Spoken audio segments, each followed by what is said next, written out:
underhanded backstabbing, hypocrisy, intrigue, and blackmail. These are not vices. They are just standard politics. How does the Ides of March challenge all of our credences with earnest drama?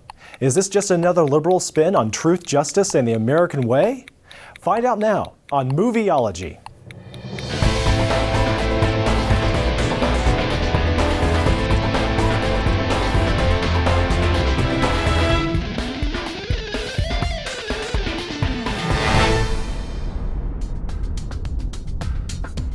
It's a sardonic behind-the-scenes look at a fictional Democratic primary in Ohio. Stevie Myers, a media consultant for candidate Mike Morris, is offered a job by the opposing Democrats' political consultant. Stevie agrees to meeting secretively with the opposition, but he refuses the job offer and tells his boss everything he's learned from the competition. But out of the blue, Stevie's boss fires him for disloyalty, given Stevie had no business working behind his back. Meanwhile, Stevie learns his new girlfriend, who's also working on Morris's campaign, has a relationship with their candidate that has taken a scandalous turn for the worst. If these sordid campaign problems should get to the press, it would be an upheaval for all the powerful men involved. So how far will Stevie Myers go to take back the election that is spiraling out of his control? The Ides of March stars Ryan Gosling, George Clooney, Philip Seymour Hoffman, Paul Giamatti, and Marissa Tomei. It was directed by George Clooney.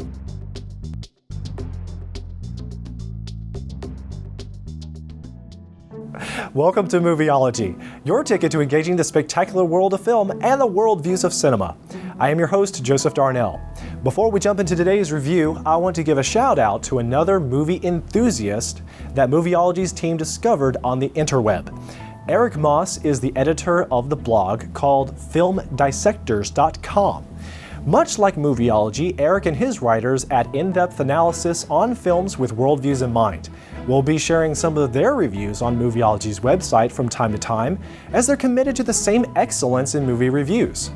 We're glad to collaborate with others like Eric that consider movies as they relate to culture and philosophy. So if this is something that you write about or make videos for on the web, tell us. We're eager to network with like-minded movie watchers. Now, let's get on with today's review.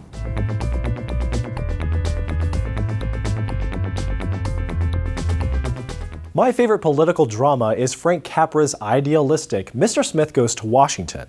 As a young man that worked in and out of the Georgia State Capitol with my big brother who was a legislative aide, I observed up close political power's natural tendency to corrupt honorable visionaries. Mr. Smith offers an antidote for the end justifies the means mentality adopted by most all politicians. But while Mr. Smith is a compelling and hopeful story of American government, director Frank Capra's film reflects the director's idealism and short-sighted altruism. His film is a simplistic, uncomplicated, albeit sincere prayer for America's waning integrity. Oh, if Capra only had the realist mentality of George Clooney, director of the Ides of March, who represents the opposite end of the pendulum swing. For Capra, movies were morality tales. For George Clooney, they are reality tales. Capra was sincere, but Clooney is bluntly honest. Which of these two virtues would you like to pick? I'll come back to this issue in a moment. Ides of March has some refreshing drama and screenplay for an otherwise mediocre year of the drama genre. But at the same time, the drama and dialogue choke on an inordinate amount of vulgarities and profanities. Now, I don't like to dwell on negative content in movies, but Ides of March certainly outdoes itself with its waste of the English language. It's not only poor taste to use the F word over 60 times, not to mention 40 other word usages out there in the movie, but it also overwhelms the interesting characters, making them all look like slime buckets. Now, grant you, the film doesn't pretend that anyone in this film is a pristine person, but it's uncomfortable to remotely like or relate to the characters the film wants you to care about. But the script is hardly awful. Clooney's film is a bit dualistic in this regard because Ides incorporates an old-fashioned movie feel with lots of dialogue and character analysis. Clooney, quite the modern Cary Grant on screen, likes to pay homage to classic film storytelling when he directs. The character actors used are right on the money for the story. Through all the probing, thoughtful, suspenseful thrills, we learn a harsh reality that ambition seduces and power corrupts. Ides is all about why politicians forfeit their integrity. The movie presupposes America's system is self-defeating, and it's necessary for politicians to get dirty and work the system. The fictitious Morris campaign of Ides of March mimics noteworthy traits of President Obama's campaign from the 2008 elections. And there are scandals similar to those involving President Clinton from back in the day.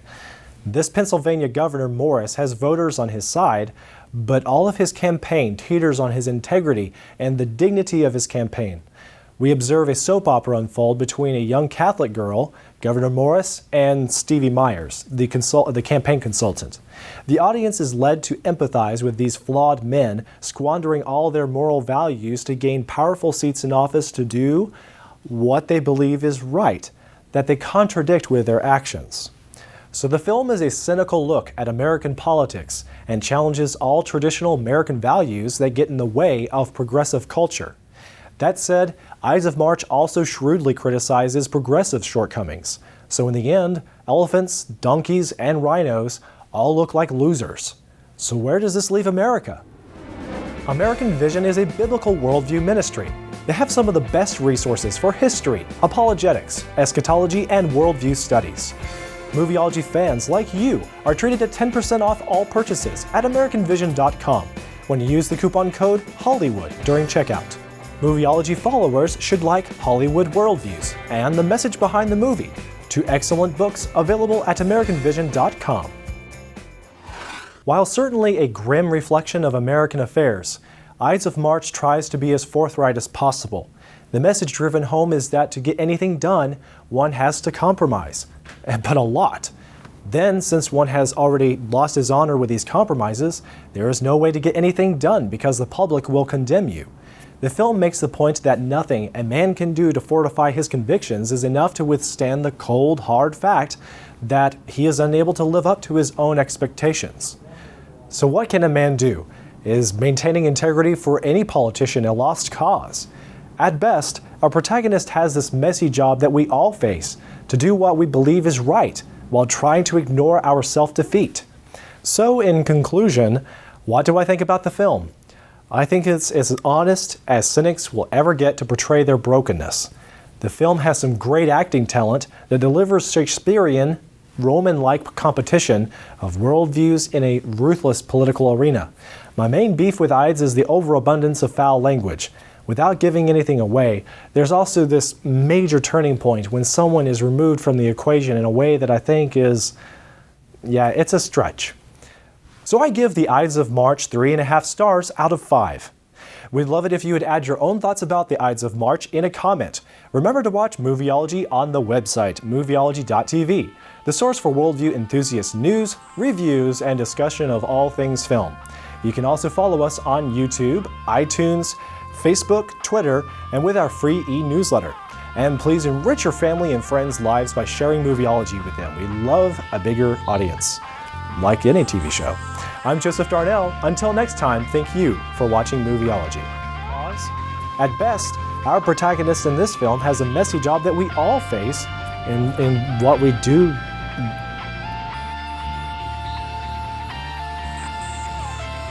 I move my jaw to express. I move my jaw to express things. That's all. I'll come back to this in a moment. Ides of March has some. That take. That's up there. That take. Fine.